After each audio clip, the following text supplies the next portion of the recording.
question is this: how do most agents who don't have access to the secrets the top agents in our industry hoard themselves grow and prosper in today's real estate market? That's the question, and this podcast will give you the answer. Hi, I'm Aaron Muchastegui, and welcome to Real Estate Rockstars.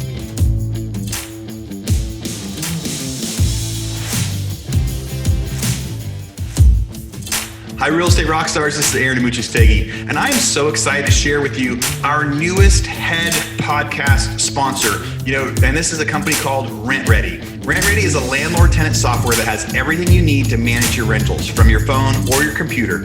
No need to be tech-savvy, download multiple programs, or hire a specialist. RentReady is easy to use for everyone. And if you do have a question, their customer support team is available to make sure managing your properties doesn't have to be harder than it already is. RentReady has a feature for every step of the landlord process. You can list your vacancy for free to Realtor.com and doorsteps, find quality tenants with a full tenant screening process, send and e-sign leases right from the app, and track maintenance requests. Yes, there really is one app for all of that. Best of all, not only is RentReady easy to use with awesome customer service, but it's affordable as well. Get a subscription of RentReady for as little as $1 a year when you sign up for their annual plan using code ROCKSTAR. Right? Now that's crazy. $1 a year. Why wouldn't you go sign up just to see, even if you've got one tenant or want to try it with one of them? So that's right. You get a whole year of RentReady for just $1 when you sign up at rentready.com. It's spelled RENTREDI.com using code ROCKSTAR. Okay, Rockstar Nation, have you ever lost out on a deal that you wrote to another agent that wrote a better deal in a multiple offer situation? Or have you ever, not known what advice to give, or perhaps given the wrong advice to a seller in a multiple offer situation? Well, if so, you need to listen to this. I have, lucky for us, Mr. Tim Burrell on the phone, and Tim is the prince of negotiating. This guy's been in real estate business full-time over 35 years. He writes for Inman, and his latest article is about, how to do a multiple offer deal.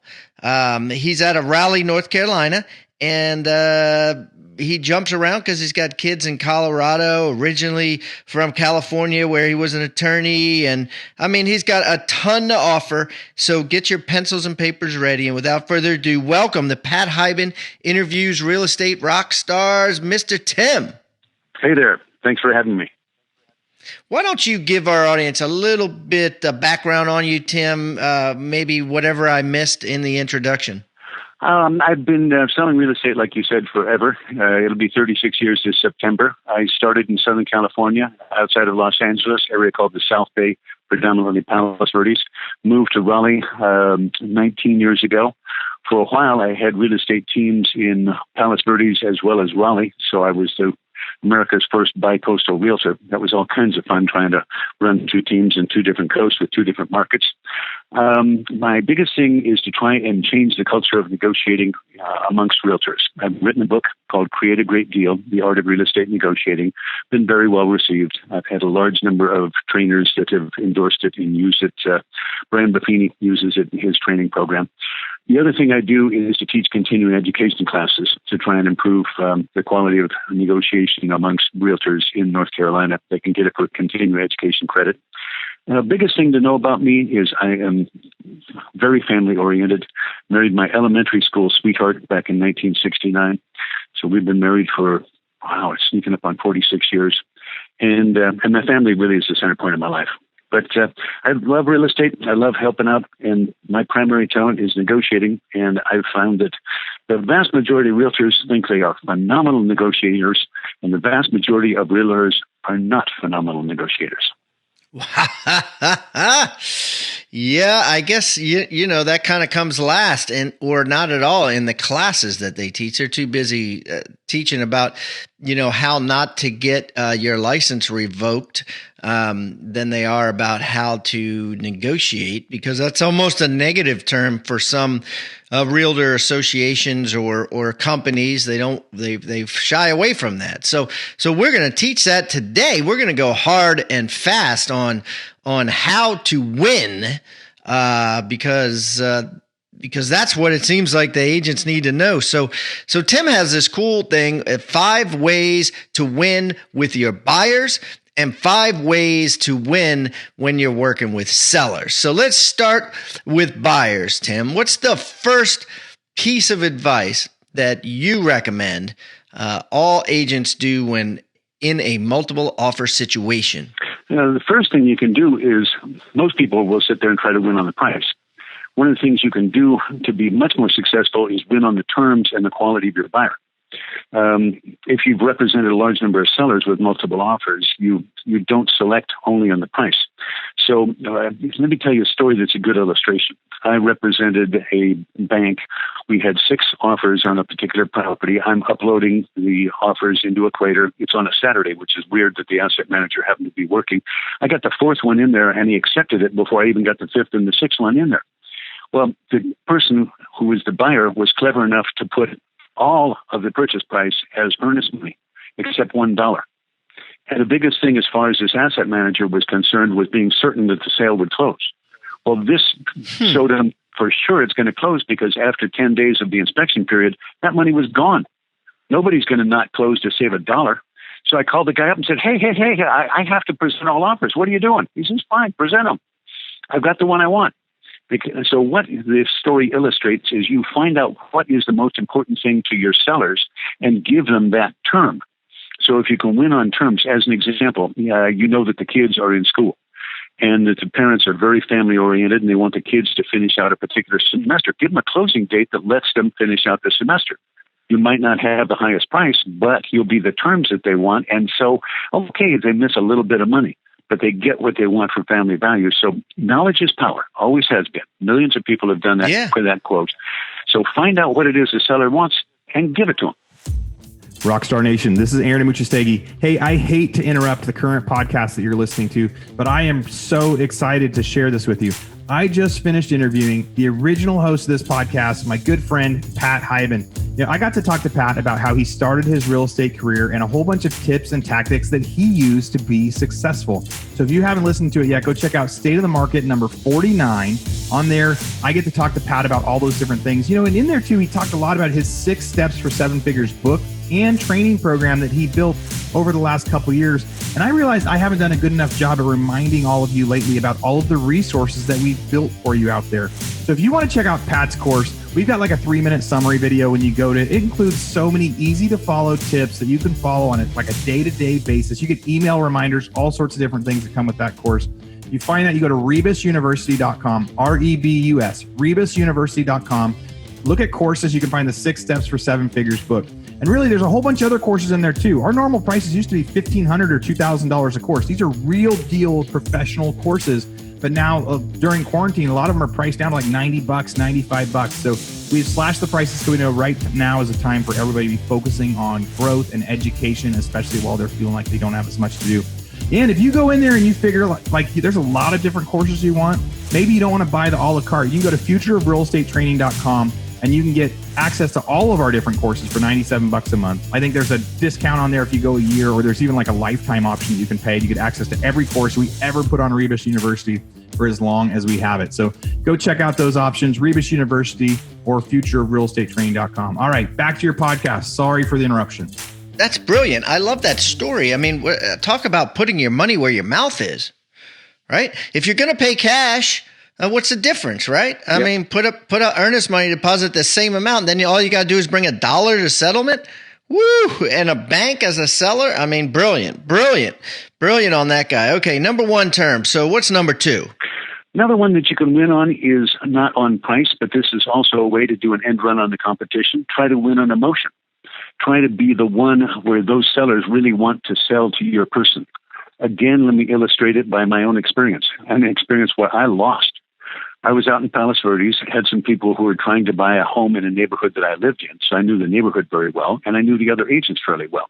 And we'd gotten to the property a little later than other folks did, and I was there standing in the kitchen calling this guy up saying, hey, we're writing an offer right now. I want to present it. And he said, well, you might be a little late because we verbally discussed another offer with somebody else. And I told him what the amount we were going to offer was. And he says, wow, that's substantially more. And I said, yeah, when you got multiple offers, I'm going way over your asking price. Yeah, but so I wrote it up and presented it. And he called me back and said she wouldn't consider it. I said, what? He said, well, the other people had sent a picture of the entire family that was, part of their offer. The woman who was selling the property, her parents had owned the property. They'd passed away. She's now in a very emotional situation, selling a home she grew up in. She loved growing up in that home.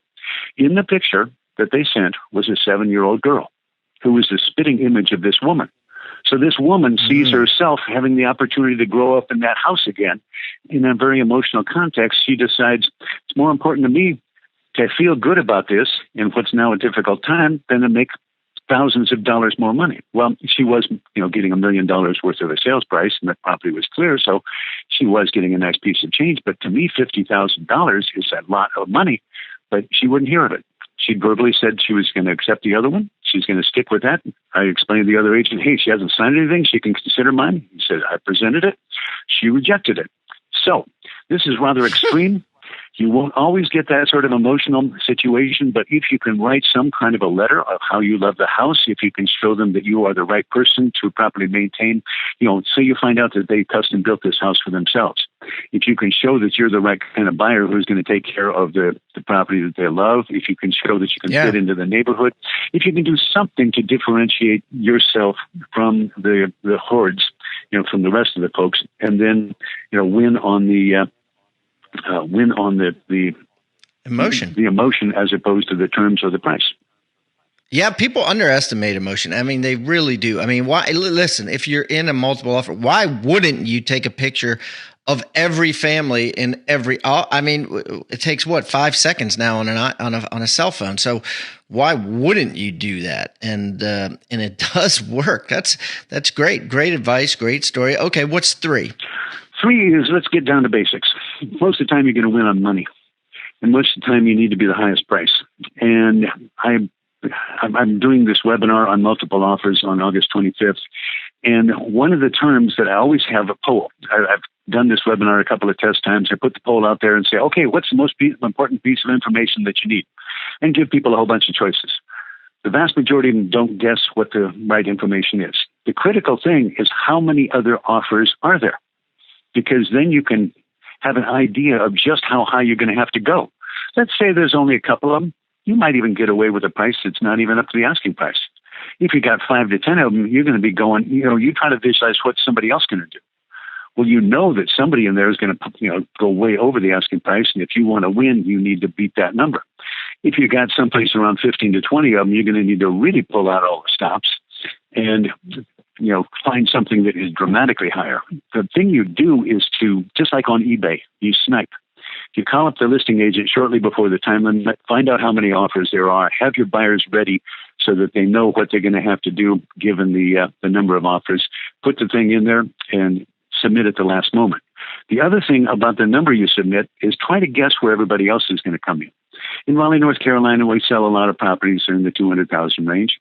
If you figure that everybody else is going to pick a round number like 200,000, you don't pick a round number. Pick something higher than that and make an unusual number, like 201,750. Right. Just barely beat the competition, but what you have to do... Because the other schmuck is going to go 201. You know what I mean? Yeah. And so what you have to do is sit there and say, okay, what's the seller going to be looking at? Use your imagination. If they're looking at 2 of them, they're not looking at that much. If they're looking at 10 of them, wow, somebody's going to really love that house and pull out the stops. And if you're looking at oodles of them, you may need to use an escalation clause, but we'll talk about that later. Yeah, that's okay. Good stuff. So, money, put your money where your mouth is, man. I know it. I just bought a beach house, actually where I'm talking to you from this interview. And it was on the market at $795. I put an offer of $740 in, and dude called up and was like, multiple offers. Boom. $796, $250, because I knew that, $790, someone else could do $796, and it hurt a little bit, but luckily I was in the business and I felt like that's what I had to do, and I did it really fast, and we got it. And I'm standing to you from the house. So, you have to be willing to do that. It's nothing worse than being on the other end and trying to explain to some agent that they lost and they can't understand why. And the bottom line is because they just wrote a crappy offer. You know what I mean? Someone else was willing to go hard and go fast and be strong. That's it. Okay, so we got terms, emotions, money. What's 4? Number 4 is basically a little bit of legalese. Use an escalation clause. Because when you get into things, for example, in Southern California, we would have just dozens of offers. And at that stage, it's very hard for you to, pick the number that's going to be the winner. But use an escalation clause that basically says, let's go to an example, say that the property is listed for $300,000, and you know that there's 10 offers. You know that it's going to go way over that. So write up something that says my basic offer is $316,940. But, using the non-round number concept, non-round numbers sound like they're more believable, like you've agonized, like you've thought over it. If you've done 315, you pulled it out of the air. So anyway, that's, good on you for doing your thing there with the beach house. Good move. At any rate, the escalation clause says, okay, here's my basic price, but I'm willing to pay $5,000 over any other legitimate offer up to a maximum of $350. Make sure you put the maximum in there. I've always wondered what would happen if I was sitting there on the seller's sofa and looking at 3 people that had unlimited escalation clauses. I mean, we could sell it for what? An infinite amount? They would be BS. Yeah, they would be BS if there's not a max. Right. So at any rate, before you do this, check with your manager at your firm and check the regulations. There are some places that don't allow this. And so, be sure that if it's appropriate and it's allowed, but if it's appropriate and allowed, if you find out that there's 15 to 20 offers, you may need the escalation clause. The other thing you need to do is to put in the word legitimate or something of that nature that qualifies the other offers. During the time when you're negotiating, the listing agent can't tell you what the other people's offers are, particularly in North Carolina. Written offer, bona fide. Exactly. Legal, words like that. Right. So after it's all over, in my opinion, after they've signed your offer and they've told you this is the number you have to hit, and you've modified your contract and you sent it to them, at that stage, I don't think it's inappropriate for you to be able to see what that other bona fide offer was. If you find out that that person was supposed to get a USDA loan and the property is located in an area that does not allow a USDA loan, that's not a bona fide offer. If it's some guy's Uncle Harry who doesn't have 2 dimes to rub together and they don't have a pre-approval letter or proof of funds, that's not a bona fide offer. So make sure you protect your buyer by making sure that you are only outbidding legitimate offers. Hey, Real Estate Rockstars listeners, I am sorry to interrupt again, but I want to do a quick commercial break. But this commercial break is different. This is stuff that I think you need, and this is me talking to you about some of the stuff that we had. So, recently we had a lot of people reach out to us and say, hey, why don't you do a real estate mastermind? Why don't you do something where a lot of the listeners can get together and do some Zoom calls and ask each other questions and really just try to brainstorm and work together? I mean, there's a million masterminds out there. I don't know if this is something that we really want to do or not, or if we do, if we're going to limit it to maybe 20 or 30 people. We're just trying to figure out if any of you guys are interested. So if you have any interest at all in joining a mastermind with real estate agents around the country that are part of the Real Estate Rockstars network, go to hibandigital.com/mastermind and just join the wait list. It's just it's just an interest list for us to see, is this something we want to be doing? So that's number 1. Number 2, you go to hibandigital.com/foreclosures. We have a 2-day thing that we just finished recording. Now it's also inside Rebus University. And so you can go to Rebus University and look at it. If you're already a member of Rebus, a lot of you guys are in the, the monthly fee where you get access to everything. So we have new courses in there. It's 17 hours of content on how to buy foreclosures, on how to find deals, on how to, do title, go to auction, also turn that into clients for your real estate agents, how you can turn somebody that's in default behind on their mortgages into a client. So go, check out that course, especially for, you can buy the course now, but again, most of you guys already subscribed to all that. I just wanted you to know there's another 17 hours of content, great content that I just recorded on there that all of you guys have access to now at Rebus University. And then finally, we have software that we talk about on and off. It's called Padhawk. And in Padhawk, you can use that to go find leads. So everyone is really, really busy right now. And we're so busy. People are selling and they're saying there isn't enough product on the market. Right, so they can't find houses. Well, Padhawk will help you find houses before they're listed. It helps you find owners that should be listing their properties or people that might want to get there. I recorded a quick video. It's like 6 or 7 minutes long for you guys to look at, real estate agent specific, on how you can use the software in order to do it. So let's go to hibandigital.com/leads. Again, there's a video in there. I talk about how you can use the software to do it. Check it out. If it's something that you like, you may want to sign up for it. $99 a month. but nationwide, any city out there, and it is a great way to find houses. So right now, people are saying there's lots of buyers, but we can't find enough houses. Well, maybe you can use this software to go find somebody that hasn't listed yet and make them an offer on their house. All right, back to your regularly scheduled program. Thank you for letting me interrupt you with that break. So I got a couple things, guys, that, we believe on Pat Hyman Interviews, Real Estate Rockstars, to give complete meat and potatoes to you guys. Good stuff that you can use. And what you need to hear Tim saying is, number one, the house is only $300,000, or the house is $300,000, let's say. And he gave $5,000 over best offer, not $1 over best offer, not $100 over best offer, not $500 over best offer, $5,000 over best offer. So that right there is like, look, boom, I'm serious. You can't dork around with this. And then he put a max that was $50,000 over. So what we're dealing with here is about 17% of the offer is the max, and about 1.5-2% almost is the amount in between. So these are big numbers, and it's important to know big numbers, because I think what happens is, if you're just doing a couple $100 or even a couple $1,000 over best offer, and the other offer has emotion or some of these other terms, as we've just finished discussing, you're going to lose out, because money isn't everything. But if you have money in there this large, like Tim has recommended, you won't lose the house, or your chances are much less likely to lose a house. Okay, good stuff, Tim. I love it. Okay, what's the last one? The last one has to do with how to look good even when you lose. Because there are going to be moments when you don't win. And when you lose, at least I've found that the vast majority of the time, my clients don't say it was their lack of effort in bidding. Frequently, they find that it's something they want to blame their realtor. One of the things you have to have is the tools to still make yourself look good even when you lose.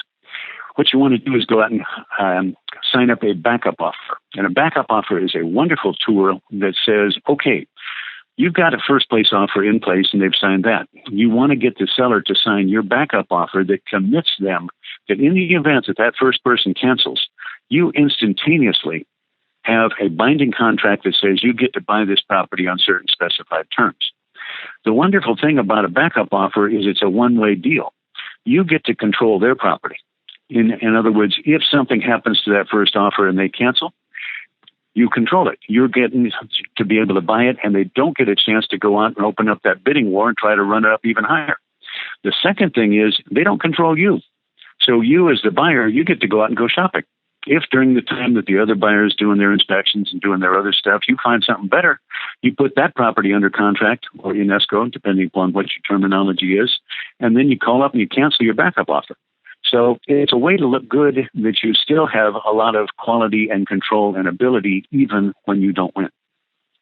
Yeah, because chances are they're going to have some agents call them and scream at them and, call them names or complain or question their integrity by saying, oh, you sold it, one of your agents. I mean, I just had recently, like 2 days ago, had an agent call me and email me saying that another agent from my office got a multiple bid situation, and it wasn't even true. The agent who won was not from my office, was not related at all. But somehow they concocted this idea that we knew this person and they got a better deal, and it was ridiculous. And so, when people get mad, they pull out cards from the deck that are inaccurate, and that's terrible, because I'll never go back to her and be like, oh, guess what? The deal fell through. If someone's like, okay, Pat, well, I'm sorry we didn't win it. I really tried. Thanks for the opportunity. I'm much more apt. And if they put a backup offer in it, I'm much more apt to take that. Here's the backup, quick. And what you just illustrated is one of the key points in the negotiating courses that I teach. Yeah, it's called The Power of Nice. A gentleman named Shapiro had a magnificent book by that name. Matter of fact, the concept of the power of nice in negotiating is so big there's 2 bestsellers with that same name. What you do as a professional agent is you basically behave professionally, behave properly, and be nice. And what you just said is the perfect illustration. If that person, it comes back again on this same property, their chances of success are very, very low.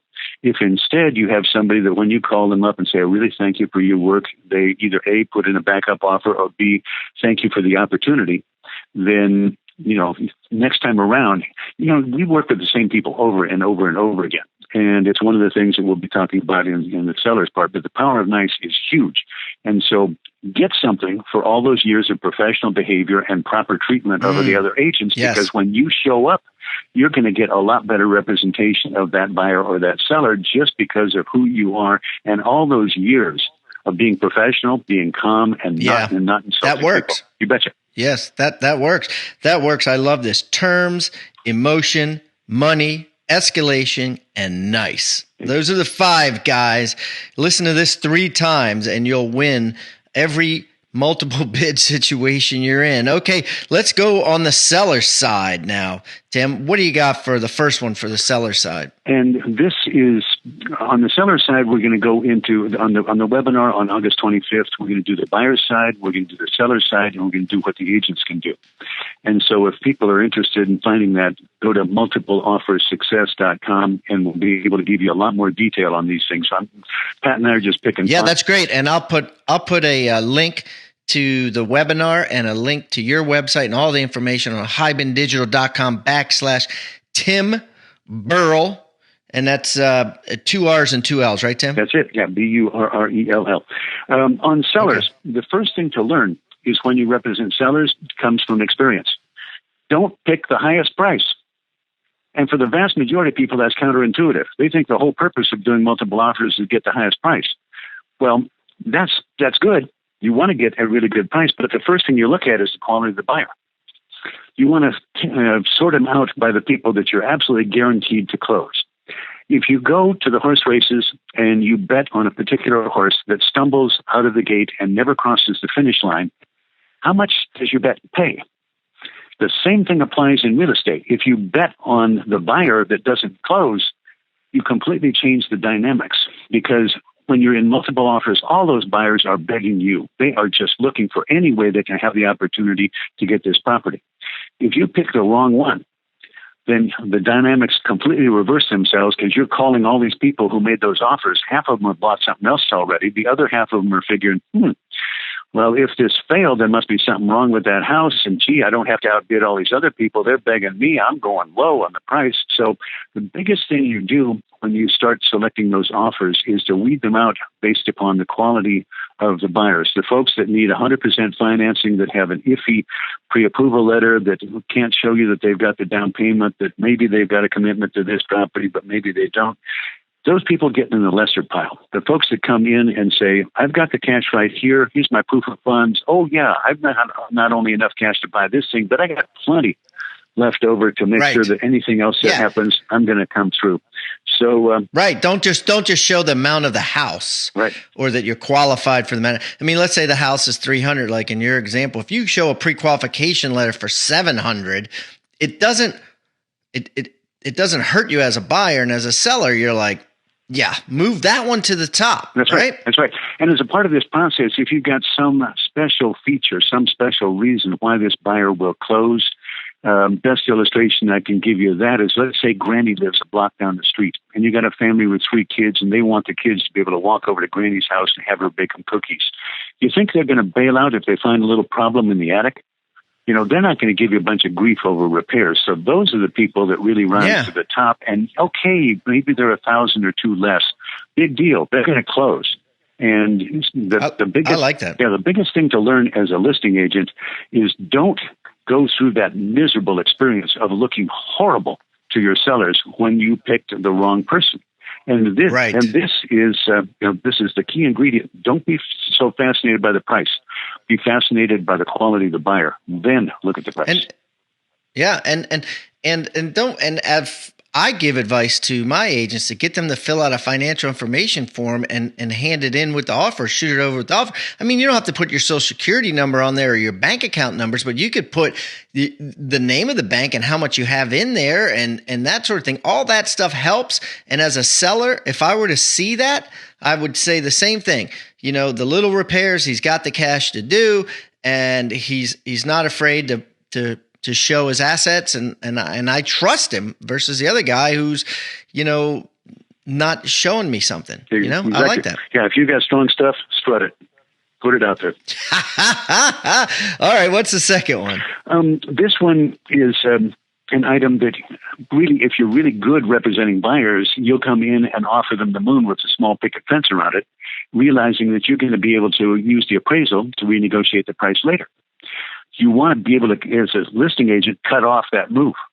So if you've done enough of these things and you've had that experience, get a waiver of the appraisal contingency. Because then, if you've done a multiple offer situation right, the people did pay above market value. The property's not going to appraise.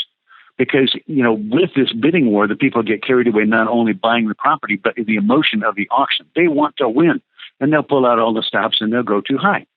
Well, you want to preserve that price. So as a part of your negotiating with selecting the offers that are the ones that meet the quality of the buyer test, go back to them and say, we want a waiver of the appraisal. Now, that's only step one.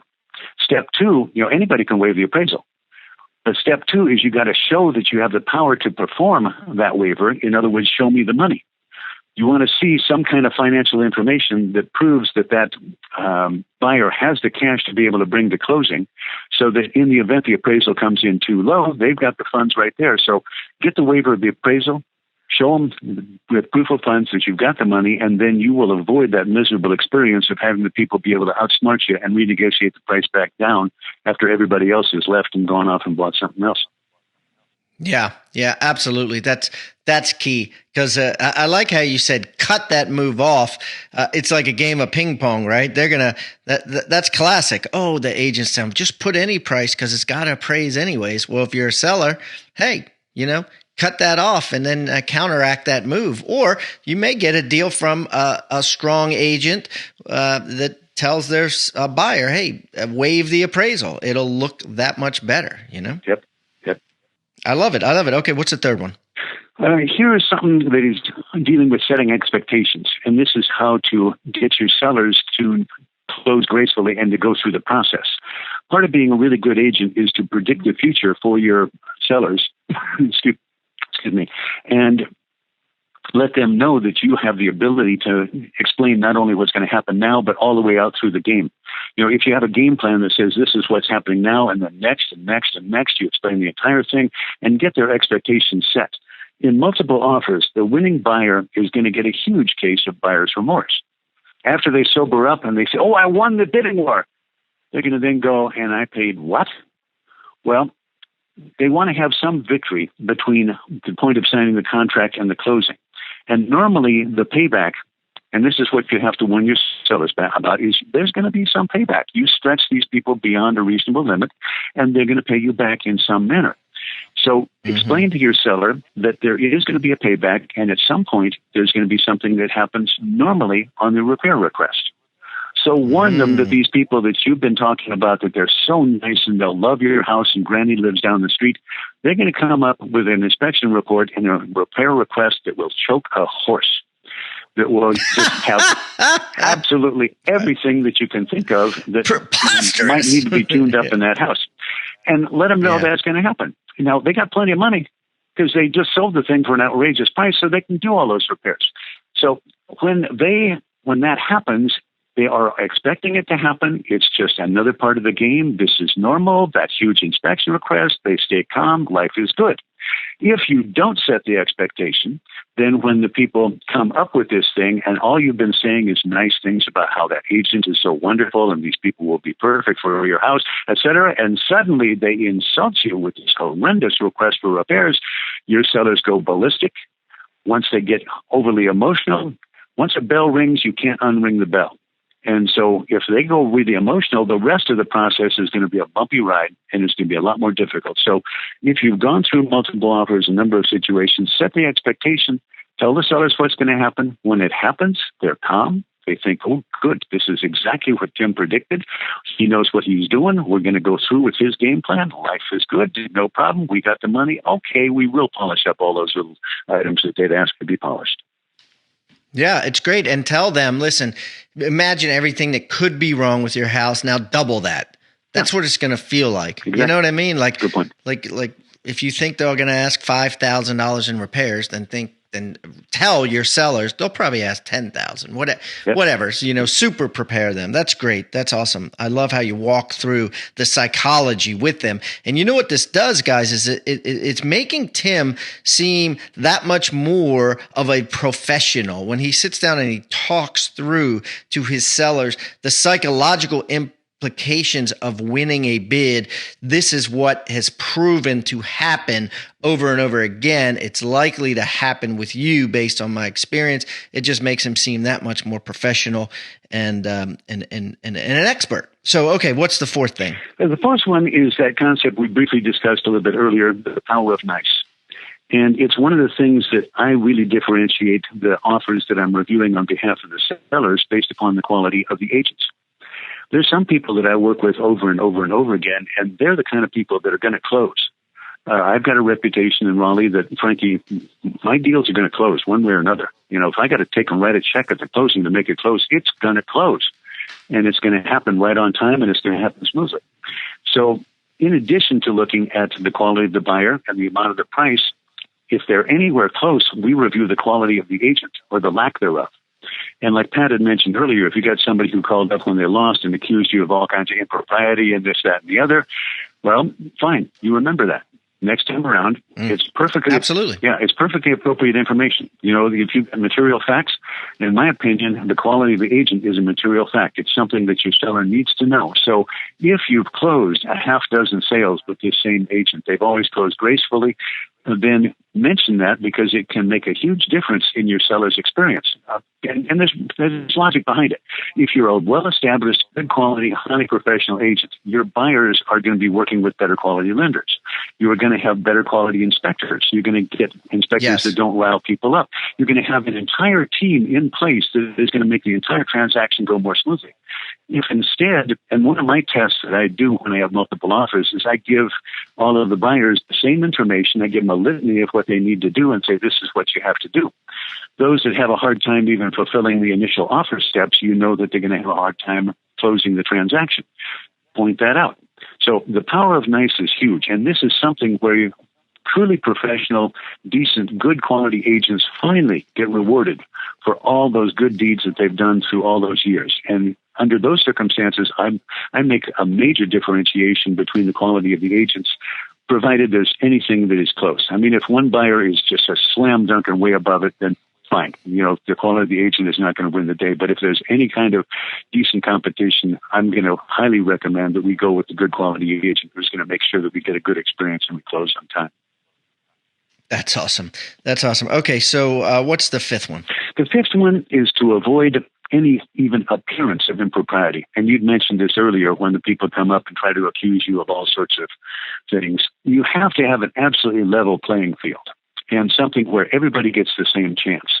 I send instructions out to all of the potential buyers that, as opposed to me demanding and saying this is what the seller wants, I say, if you want to make your offer look good to this seller, here's the ingredients that he's making a decision on. So here's some inside information that says if you offer this, and this, you'll look better. And I want you to submit your offers by such and such a time. I need this particular form. I need certain other things with it. And, lay it all out. And it's all in writing. So everybody gets an equal chance and it's all written down. And then I save it. Then after we make a decision, I have the seller write me an email or a letter or a note or something in writing that I can put in the file. I had one instance recently where we had a situation where we didn't take an offer that ostensibly looked like it was higher, but it was a financed offer in an area that is really run down, very difficult, quadruplexes, and I'd sold most of the properties in that area. I do a ton of short sales, and I do a bunch of bank-owned properties, and this person's offer said they were going to pay a certain amount, but they needed, high percentage of financing. That property was never going to appraise for anywhere close to what their offer was, and so it was basically just that game of offer them anything, then it ratcheted down the price, later on. Under those circumstances, we went through, all of the data, all the information showed that this one wasn't going to be the winner, but I had the seller send an email explaining why we did not take the offer with the highest number on it, because it really wasn't going to be an offer that would close with that number. You put that in your file. So not only do you have to have the, actual fairness, but the appearance of total fairness. I run a team with a number of buyer's agents. on occasion, if somebody calls me and wants to look at a property, I'll write up my own listing and put the thing in there. If there's multiple offers, I won't even get close to that. As soon as I know there's going to be more than one offer, the buyer goes to one of my buyer's agents, they write it up, and on top of that, I got to make sure that my buyer's agents don't get access to any of my online systems, so they can't see any of the information that anybody else who's making an offer can see. So first of all, you got to be fair. And secondly, you got to make it so that no matter who takes a long look at it, it shows that there's total appearance of absolute fairness. And this is what you were talking about earlier, Pat. You need to avoid those. It's tough when you lose, and it's tough when you did a whole bunch of work and you had people with their heart set on it and they didn't win. And so it's hard for a buyer's agent not to get emotional. But you have to, as a listing agent, have to be absolutely certain that they've gotten an equal chance to everybody else, and you've got it all documented. They did get that equal chance. Yeah, and people when they lose, the potentiality for emotion is huge. I've had physical threats in multiple offer situations from agents that lost that swore there was impropriety. And so if you can do everything you can to try to counteract this ahead of time, that would be great. And if you could, we're going to, like I said, we're going to put all of Tim's information and the webinar, but if you could address some of that in more detail on your webinar, that would be great. Maybe even sharing your letter that you use to give to the agents. That would be awesome. Yeah. Basically on the webinar, we'll have an hour to go through all of these things in a lot more detail and cover a lot more of the topics. One of the things that I like to do also is to tell illustrative stories. Realtors learn by having, if you're sitting there like in a physics class with abstract principles, most of us, we don't relate to that. But instead, I've got certain situations that have happened. If you tell the story, the people will remember the story and they'll remember the principles. So, we go through a full hour of it. It's got a couple of videos in it. It goes through a lot more detail. And frankly, I've found that a lot of people, throughout America now are facing multiple offers. Southern California, you face them all the time. But there's a lot of folks through the rest of America, they haven't seen it's all over. Yeah. Yeah, they haven't Texas, seen that many of them. Maryland, D.C. I mean, there's a lot of areas that are multiple offers. I talk to agents from all over the country. So we got, first and foremost, qualifications of the buyer. Number 2, waive the appraisal. Number 2, set the expectations. 4, be nice. And 5, avoid any appearances of impropriety. This has been a great show, Tim. I really think that this is one of the most important ones we've done in recent times, and everyone can learn so much from it. Thank you so much for coming on Pat Hiban Interviews Real Estate Rockstars. I hope to be able to cross paths with you and sit down with some coffee with you and talk more in detail in the future. That'd be great. I really enjoyed it. Rockstar Nation, thank you for listening to Real Estate Rockstars. Listen, I need a favor. If you find this free content helpful, if you find our downloadable items from each guest helpful, please, I need you to pull out your pointing finger. Yes, the one finger that points at people, and hit subscribe. Yes, subscribe. The more subscribers we get, the better we look in the ratings, and the easier it is to get guests like Robert Kiyosaki, Barbara Corcoran, all the players that are on $1 million listing in the different cities. All that stuff makes it easier the more subscribers we get. So please subscribe. And listen, there's a lot of places you can leave comments. There's a lot of places you can like. We're on Facebook. We have an Instagram page. Instagram page is I am Pat Hiban. The Facebook is Real Estate Rockstars Radio. Feel free to leave us comments there. The most popular form of commenting seems to happen on YouTube. Yes, for whatever reason, it's a very open environment. So just go to YouTube and go to Real Estate Rockstars Radio. Leave us comments there. Some of them we will read on the show. We love your feedback. So thanks, guys, and I hope you are having a great day. Oh, and also, listen, if you're going to subscribe and you haven't already left a review on iTunes, please do that too. Have a great day, and thanks so much, Rockstar Nation. I really appreciate you.